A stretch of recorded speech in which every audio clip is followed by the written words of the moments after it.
Full preview of the Four Nations face-off, U.S. and Canada. And also, I want to get to a throwback today of an exercise that we did revolving around the Sabres and nationalities a couple of years ago. We'll have a little fun with that later on in today's episode of the Locked On Sabres podcast.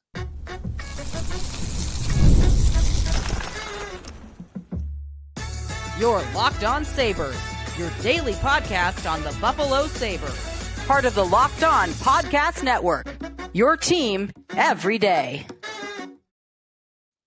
What is up, everybody? And thanks for making today's edition of the Locked On Sabres podcast your first listen. And thanks for making us your first listen every day. We are free and available wherever you get your podcast. That does include checking us out on our YouTube channel where you can watch the show, part of the Locked On Podcast Network, your team every day. Today's episode is brought to you by FanDuel. Right now, new FanDuel customers can get $150 in bonus bets if your first $5 bet wins. Sneaky Joe DiBiase coming to you on a Wednesday. Happy Four Nations face-off. International hockey is back on the big stage. TNT tonight, just after 8 o'clock for Canada and Sweden. I'm very excited to break down this tournament a little bit more thoroughly on today's show. Specifically, the two favorites, U.S. and Canada. We spent a lot of time on Sweden yesterday and Rasmus Dahlin's role. I've got a quick, horrid take that one of our texters passed along from a podcast up in Canada about Dahlin to get to. But what is the U.S.'s path to gold? What is Canada's path to gold? Or I should say the trophy. I guess it is gold, but there is a trophy for this tournament this go round. And then, if you're a longtime listener of the show and you go back to our days during COVID, which, if you remember, man, tough times for a Sabre fan and a Sabre podcast on in the COVID era, because it was, remember, 9 months between Sabre games. They took all that time off because of the COVID shutdown, and then there was the restart that happened, but the Sabres were not a part of that. So there was a couple of months there where they were not involved. So we had like 9 months to carry here on the show. I brought my buddy Jordan Hanskin in. He co-hosted the show for me for a while, and I will always be appreciative of him doing that because I don't know if I would have made it through 9 months of no Sabre games, no Sabre practices, no draft, no free agency. Like, there was no anything. So one of those exercises that we did was come up with 4 former Sabre rosters, all-time Sabre rosters of like a Sabres World Cup. And then we simulated the games. We created the rosters on EA Sports NHL. And then we simulated those games. We streamed them. It was a lot of fun. And that is right in the beginning of our podcast. So we hadn't really established much of a following, I don't think, yet. But it was a lot of fun. Those videos are up on YouTube. They're fun to kind of look back on, some nostalgia. I do want to share those rosters again today and how they would have changed over the last couple of years. There'd be some tweaks, like, for instance, Tate Thompson would be very high up on a Team USA right now of all-time Sabres. But that's going to be later on today's show. I want to get to the Four Nations stuff early on in today's show. If you want to check us out on our text club, if you want to reach out, this take that I got coming up was courtesy of a texter. Join subtext.com/lockedonsabres is the place where you can hit us up. And one texter passed along. It was actually a Reddit post, but it stemmed from the Steve Dangle podcast, which is not one of my regular listens, but I listen to him once in a while, and I like Steve Dangle in the past, and not a Leaf, right? They were talking about the Four Nations, and they were talking about Sweden and looking through the pairings. And Gustav Forsling is a great defenseman. I said yesterday, I think he's one of the top 3 defensemen on Sweden, and he was one of the best defensemen in the world during the playoff run for Florida last year. He is back at practice. And I guess Steve, Adam, and Jesse, the guys from the Steve Dangle podcast, were talking about their defense pairings and who comes out of the lineup with Forsling back. And one of them, actually maybe all of them, agreed that Dahlin would be the one to come out if Forsling went in. In a sense, implying that Dahlin would be a healthy scratch, which is mind-blowing mind-blowing. I mean, it's a horrible take. It's a horrible take, right? It's disastrous. It is a complete lack of understanding of how good Rasmus Dahlin is. And we watch him every game, so we know better, right? And I don't, want to begrudge everybody for not knowing. It would blow my mind if he got healthy scratched. I mean, I am coming on this show the next day and I am lighting fire to hockey every universe. Like I could not imagine how mad I'd be. I don't expect it to happen in any way, shape, or form. I said I think he's gonna end up leading them in minutes because he's that good. So if you do look at, who came out, actually I don't know who came out. Oh, Anderson came out. Rasmus Anderson was the one that came out of the top 6. We kind of already know that answer. That's an example of what I talked about yesterday on this show of Dahlin needing to show off and show the world just how good he is in this tournament. It is the best players in the world. He is going out there tonight against Connor McDavid and Sidney Crosby, and everyone in the hockey world is watching one game. Seeing Dahlin be able to shut down guys like that, hold on to the puck the way he does, create offense the way he does, I just think it could really be a party for Rasmus Dahlin for a league-wide, narrative. Right now, I guess this is kind of an example. I know it's only 3 guys on one podcast. It's a pretty popular podcast in Canada. It's just 3 guys, but maybe there are a lot of those in Canada and that cover the sport around the league that don't think of Rasmus Dahlin as a Norris caliber defenseman, a guy that is in the top 10 in the world at his position, when to me, he very much is. And when I say Norris caliber, I kind of mean someone that is capable of winning the Norris. And I recognize he has not won the Norris, and he really hasn't come close yet, right? He finished 8th in voting a couple of years ago, but if you remember during that 22-23 season, he got injured near the end and kind of slowed down from January on. He had been one of the Norris favorites, one of the 3 favorites all year long before he ran into some injuries. So if the Sabres made the playoffs that year and he stayed healthy, I think he wins the Norris Trophy. And then maybe there would be more respect for him league-wide. This would be another way to get it. You're playing in meaningful games that everybody's watching. The Sabres don't play in playoff games. So that's one way you build up a reputation. Why do I sit here today? I watch the Florida Panthers once in a while, but I'm not watching them every night. Why do I know sitting here right now that Gustav Forsling is one of the best defensemen in hockey? Why do I know that? Because I watched him night after night after night in the playoffs last year. That's how I know. I don't know from watching him in the regular season. I can look at the numbers and tell you, but for me, that comes right to mind about how good Forsling is because I saw him do it in the playoffs. And there's a lot of casual fans and I guess casual media too that haven't seen Dahlin do that, so they might not just know how good he is. So I'm really hoping he turns that around at the Four Nations here. Let's get to the U.S. and Canada. I really want to get to their path to gold, and I'll spend a little bit more time on Canada today because I got a lot into USA yesterday. But these are the 2 teams I want to focus on the most. I think Sweden could win it. I don't think Finland could win it. Their blue line is so bad. I just don't see it carrying them through. Sweden, they could win it. Great defense core and some very good forwards, but they lack the elite forwards that the others have.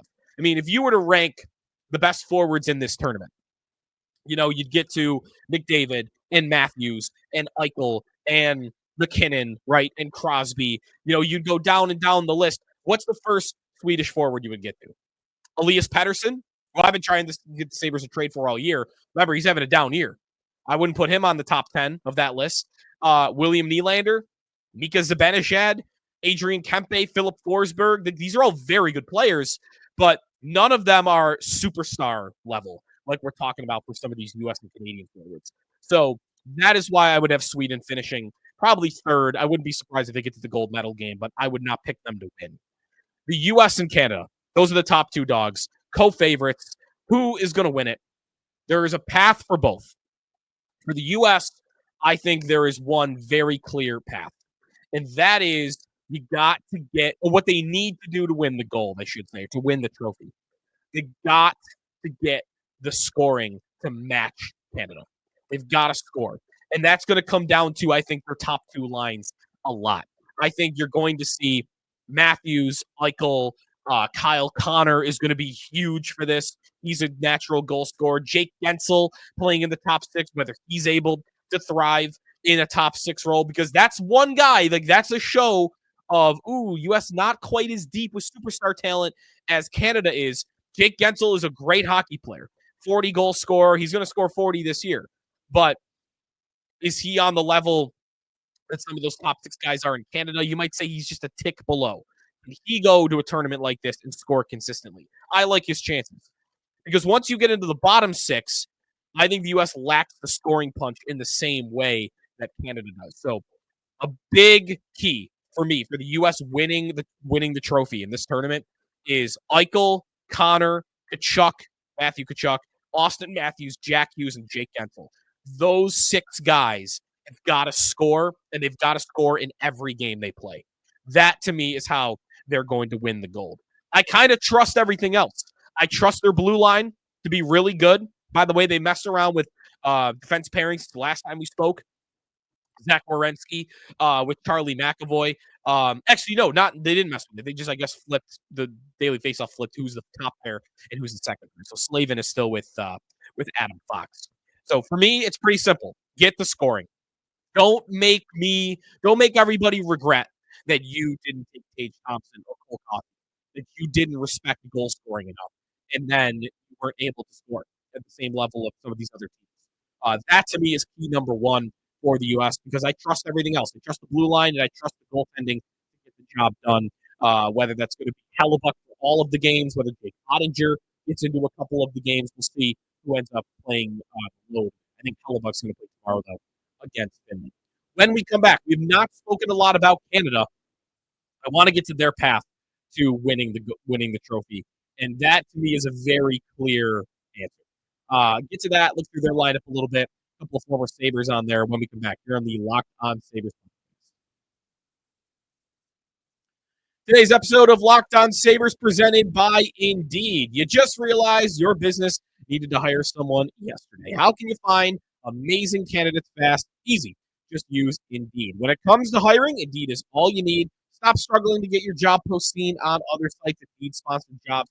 Put your post at the top of the page and help you reach the right candidates fast. Been in a spot where you need the right hire, like yesterday, the pressure is on, and every day without the right person is a setback. That's exactly when Indeed sponsored jobs come in handy. They make sure your post is seen by the right candidates right now. Now, you can speed up the hiring process with a $75 sponsored job credit. Just go to Indeed.com/lockedon right now. Support our show by saying you heard about Indeed on this podcast. Terms and conditions apply. Hiring, Indeed is all you need. Sneaky Joe DiBiase back here on the Locked On Sabres podcast. Four Nations gets rolling tonight. If you head over to FanDuel Sportsbook and look at the odds for tonight's game, you are looking at obviously a big favorite in Canada. They are minus 265 over Sweden. I kind of might like Sweden for this game just because of the odds. I've been liking with hockey games recently. I've done this with the Sabres a few times.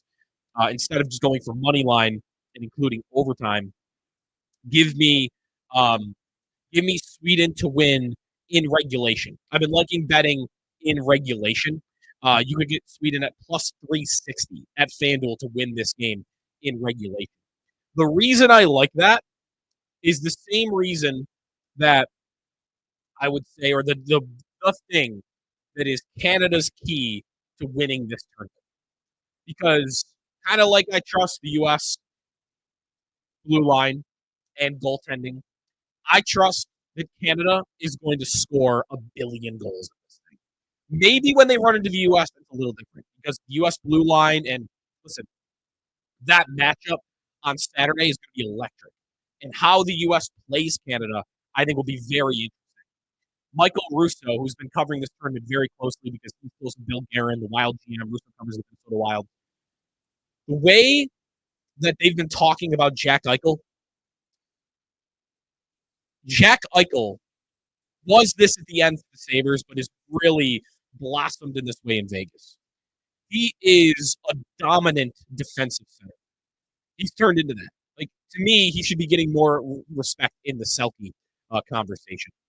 And he hasn't quite, but he did it in the playoffs. He was a shut-down centerman in the playoffs on their way to winning the Stanley Cup. I think, and by the way, Auston Matthews is very good defensively as well. The U.S., the thing they have going for them is not their top two superstar centers are not one-dimensional. They are two-way centers. And those two are going to have to defend Connor McDavid and Nathan MacKinnon. At the recent Canadian practice, MacKinnon was at center. Crosby had been moved to the wing. So McDavid, MacKinnon, 1-2. Eichel and Matthews, when they have to defend those two, and it will happen a lot, have got to shut them down. And to me, if I'm the U.S., and I kind of think this is what they're going to do, if I'm the U.S., I am putting Eichel out there against McDavid every single shift. Eichel has turned into that good of a defensive forward. I would entrust him with. Don't put Vinny Trocheck out there. That to me will be a ludicrous coaching decision. It'll be kind of reminiscent of when the U.S. thought they could defend Sidney Crosby with Brandon Dubinsky in international tournaments in the past. Like, no, just put your best players out there against them.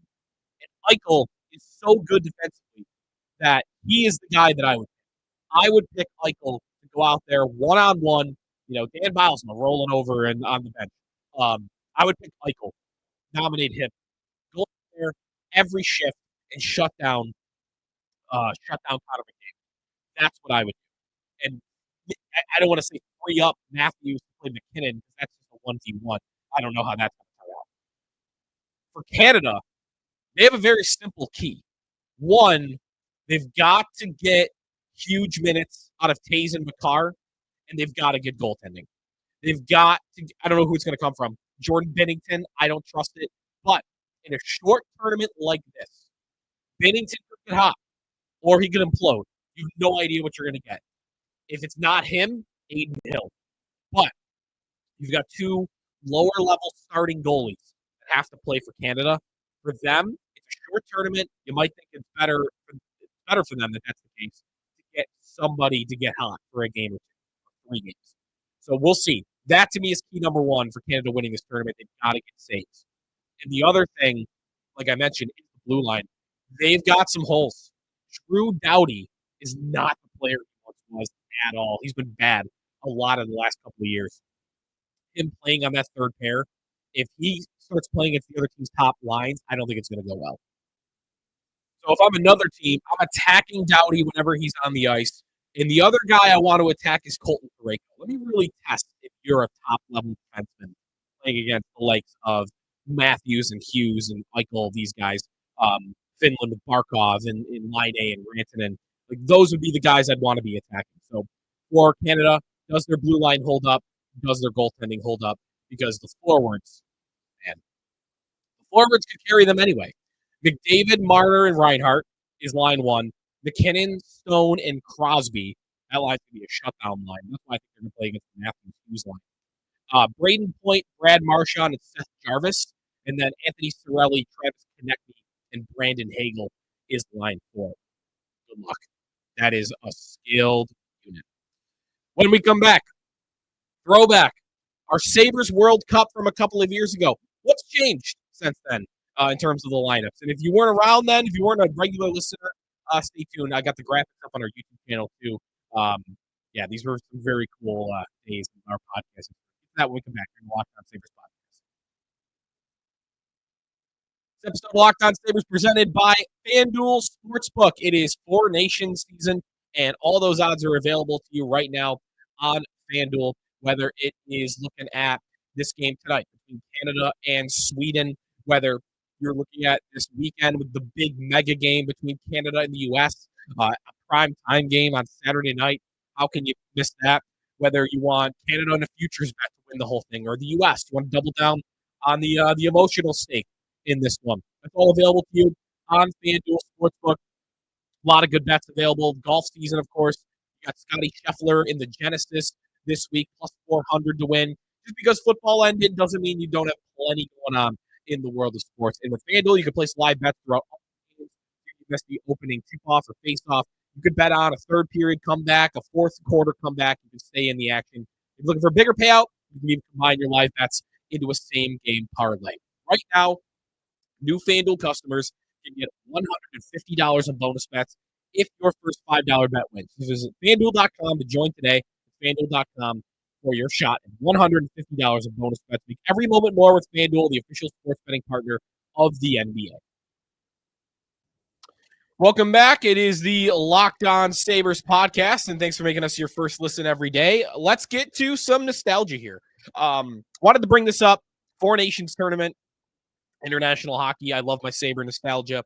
And if you weren't around for the early days of the show during COVID when there was nothing Sabres going on, we did this exercise, our Sabres World Cup. We streamed all the games on EA Sports NHL, and we were trying to figure out how to do it.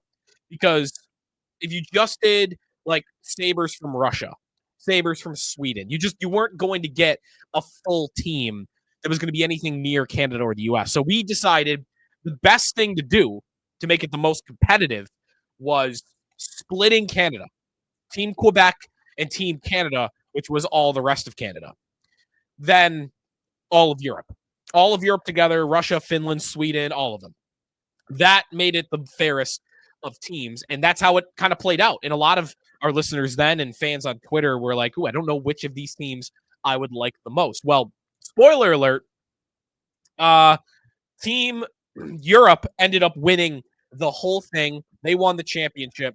And if you're looking back on like where are the greatest Sabres of all time from, I remember we were watching those games on EA Sports where we do like it was like computer simulated. So none of us were playing the games. It was just a simulation. And the Europe team did exactly as you would think it would. The roster, it's fine, decent. It won because Dominik Hasek was unbelievable. And of course, in the game, excuse me, he's a 99 overall, which makes sense. And they were very defensive games. I mean, looking at Europe, if you're not watching on YouTube, we do have the rosters up there. I'll read them off for you. The blue line for Team Europe was worthy of what you would want in front of Hasek to defend. Dahlin, Numanen, Zhitnik, Spacek, Talinder, and Ludman. That's a six. That's a great six of defensemen in Sabres history.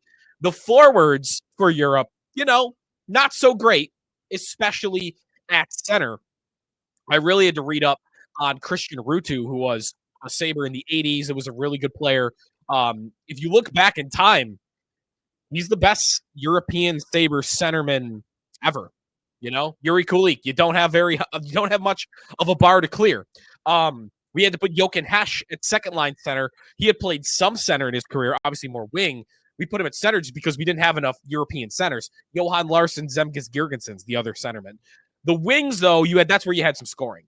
Alex McGillney, Thomas Vanek, Miro Shatan, Max Afinogenov, Alesh Kotelik, Yuri Himalev, Victor Olofsson, and Václav Varela. Like the wingers were pretty good. So Europe ends up winning because they had Hasek, good defensemen, and good wingers. They were able to overcome, really bad centermen. It was just a lot of fun looking back on these teams. USA, that would be one of the big changes from a couple years ago to now. I did update that on our roster here. Tage Thompson would be a top line winger for me with LaFontaine. I'd put Eichel on the wing. Put your best three players up there. Get Chris Drury at second line center. Tim Connolly at third line center. Alex Tuch would be on an all-time Sabre Team USA at this point as well. Ryan Miller in goal. Mike Ramsey, Phil Housley, the U.S. team, obviously very competitive too. The non-Quebec Canadian team actually finished last. And a lot of it was they didn't have the goaltending. Don Edwards back there. The blue line with Brian Campbell and Jim Schoenfeld. You could do worse. Dale Howardchuk, Dave Andrewchuk, and Danny Gare up top. So you did have some good Canadians. And then finally, Team Quebec, who made the championship in our 4-team tournament when we did it a couple years ago. Quebec, nothing on the blue line at all. Gary Galley, Marco Scandella, Marc-Andre Grenier just did not have the ability to keep chances out of their own net. And then with Marty in goal, like, no offense to Marty, but definitely below Ryan Miller and Dominik Hasek in a tournament like this, even if it's simulated. And the simulations went as you would expect for this team. The French connection up top scored a bunch of goals. Danny Briere and Pierre Turgeon on the second line with JP Dumont. like the top 6 of Quebec: Perreault, Martin, Robert, Turgeon, Briere, and Dumont. Like those guys scored a bunch of goals, and that's how that team was competitive in our simulated tournament. So, yeah, just a cool exercise. If you got a thought, if you want to tell me what team you think is the best of these 4, let me know. I'd love to get into the debate on it because I love, talking about the nostalgia of Sabre stuff like this. So just thought it was worth bringing up on a day where we finally have international hockey back in the NHL. Enjoy Sweden and Canada. We will talk to you before Canada and U.S. We're going to be talking with Mike DiStefano of Locked On Leafs, do a little crossover. I'll argue with him about who's better, U.S. or Canada, because I absolutely think it's the U.S., but we'll get into that. U.S. is my pick to win gold or to win the championship in the Four Nations tournament, so we'll see if they do it. All right, enjoy the tourney. We'll talk to you next time here in the Locked On Sabres podcast, part of the Locked On Podcast Network, your team every day.